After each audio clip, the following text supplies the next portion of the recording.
What it do, is your boy IamTeeLee, and I'm back with another fire music. I say music video, damn. Crazy, not yet. But we're back with another crazy video from Insanity Scare. No. Let me get these right.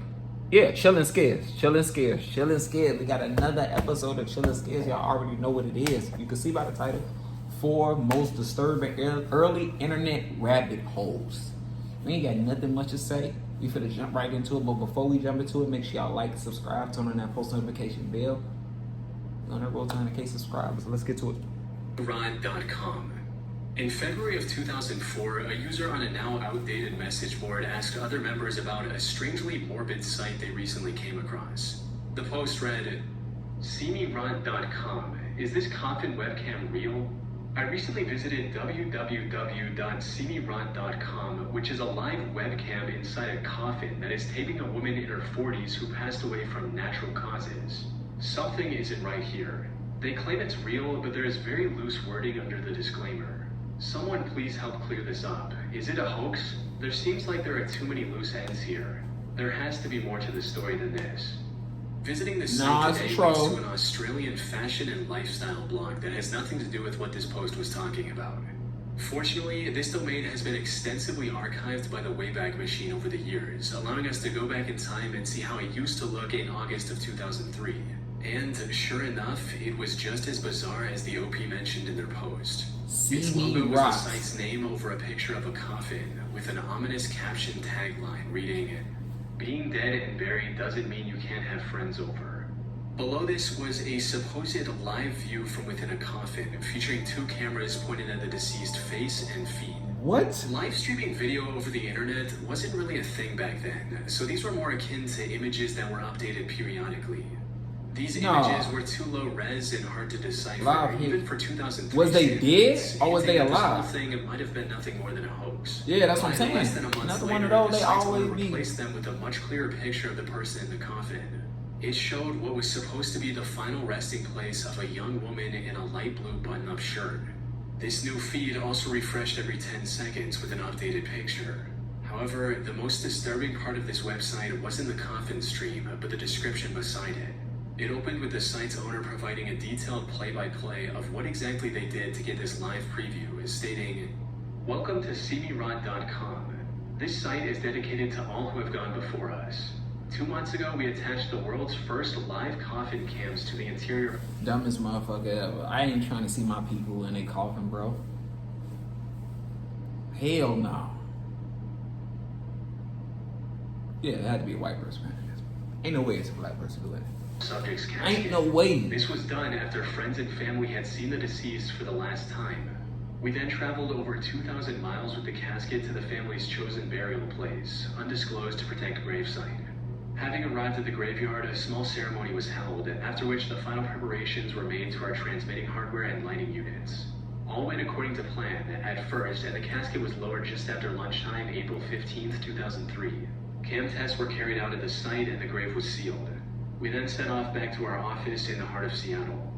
This description ended with the site's owner urging readers to contact them if they wanted a coffin cam for their loved ones as well. So the whole if y'all know appeared it to be up, an advertisement for their I know that up. If y'all want to see our which people, left visitors with more questions than it answered.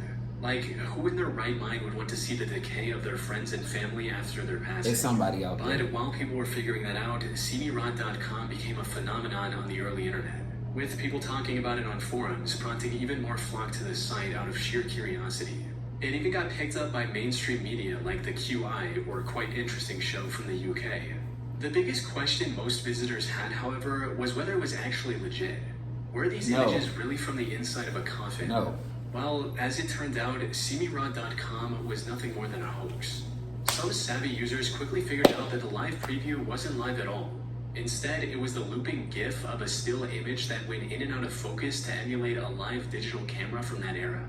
This also explains why the supposed body didn't change one bit in the 10 years the site. But this begs the question, why? Why would someone go through the effort of setting up a whole website they wanna have everybody in a frenzy. The creator even went as far as to add a legal section with disclaimers about how this was all being done with consent, all in an effort to make it seem more legit.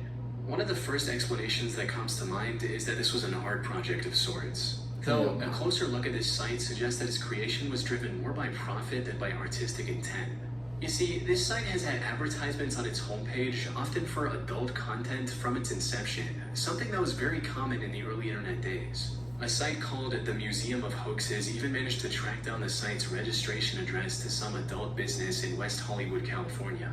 Put simply, the creator of SeeMeRot.com created this hoax to entice visits from around the world and then leverage those visits to earn money from sponsors. As for the images featured on the site, who these people are is still unknown, but they were likely taken by the creators themselves, possibly one of their friends, as I wasn't able to find any record of them on the internet from before the site went up.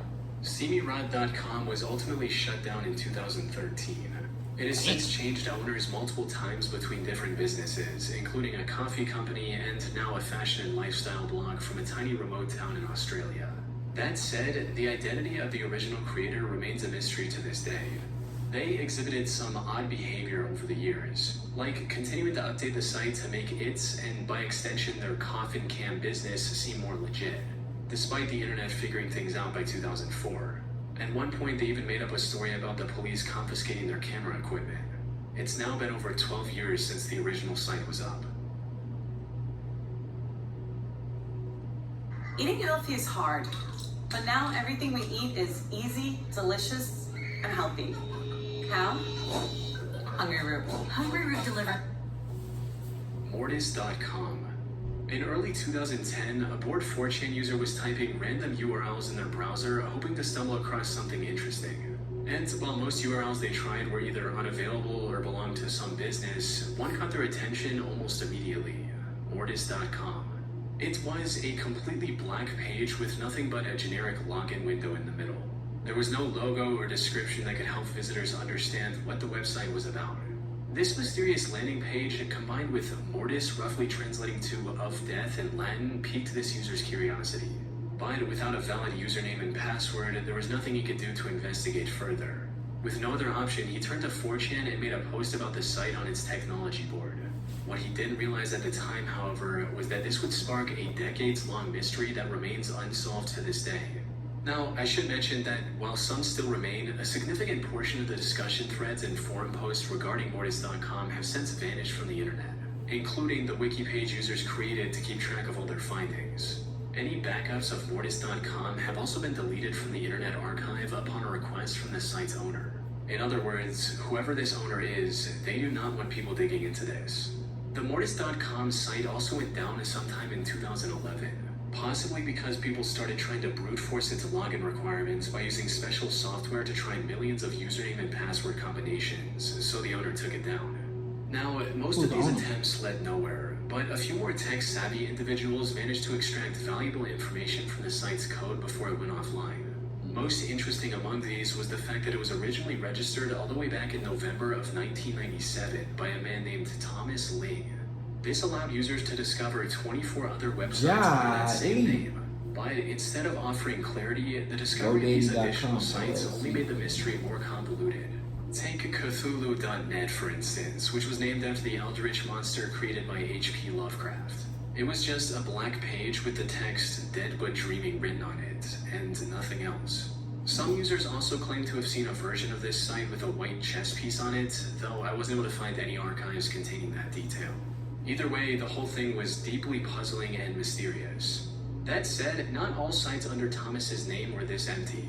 Exercio.com led to a landing page with 4 different options. Among these, quilts.html was the most notable, as it led to a page about someone sharing pictures of their quilting projects. What? And while this doesn't look all that important to the Mortis.com mystery at first glance, in actuality, it holds the key to answering everything, or at least getting as close to the answer as we can.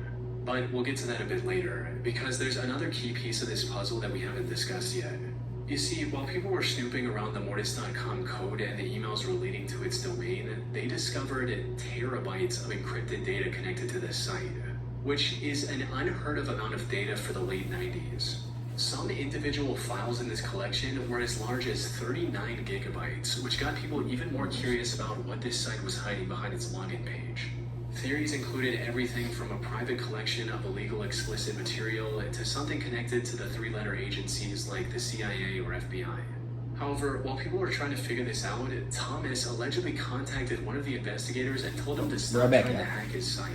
As the story goes, Thomas also claimed that these files were nothing more than the photos and videos from his wedding, which would have been a reasonable explanation if these files were only a few gigabytes in size, not terabytes. A more reasonable theory, one that I personally believe in as well, is that Thomas was pirating movies and other media and using Mortis.com to host them online. This way he could easily consume this media from any device with an internet connection while also being able to share it with all his friends and family. This would also explain why he was so reluctant about people finding out the truth, as it could land him in some trouble with the authorities. Most importantly, this theory isn't completely baseless either. While looking through the data connected to Mortis.com, one 4chan user stumbled upon a 25 gigabyte file with a seemingly gibberish name of DriveCrazy3DBD25.part2. However, looking up DriveCrazy3D followed by movie brings up results relating to a 2011 film by Nicolas Cage called Drive Angry 3D. With that, we can decipher the rest of the name as well, with BD likely being the short form of Blu-ray disc and 25 referring to its size in gigabytes.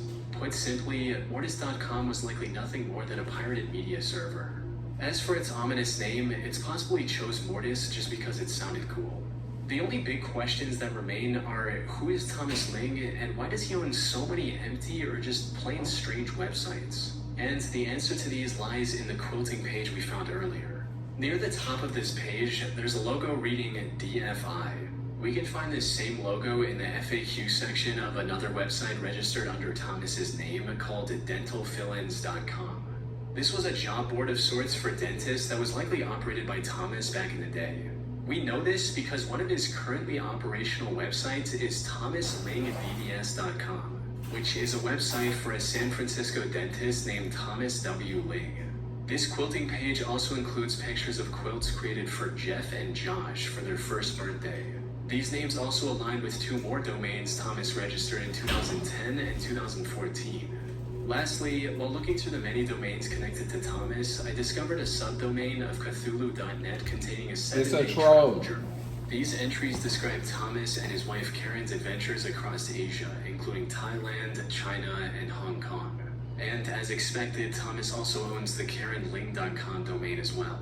To summarize, Mortis.com was most probably a personal media server owned and operated by a San Francisco dentist named Thomas Ling. As for the many domains under his name, he acquired them for his businesses, close family members, or for random projects like creating an online travel journal. These were also meant to be a completely personal thing. Unfortunately, someone accidentally stumbled across one of his sites and turned them into a decade-long internet rabbit hole that many are still trying to figure out to this day. Bullshit, basically. I ordered 200 hand-forged knives to my dorm room and built a Wix website to sell them. I'm Noah Rosen, founder and owner of Forged to Table Knives. Working my way up through the culinary industry, I know a lot of people that would... Okay. As you can see, people, I'm gonna drop the full video below. Full storage on my laptop. We're gonna get that figured out and stuff. But I appreciate y'all for tapping in, locking in with your boy. You already know I'm gonna drop that full video below. Make sure you like, subscribe, turn on that post notification bell. You already know we on that road to 100K subscribers. And I'm out.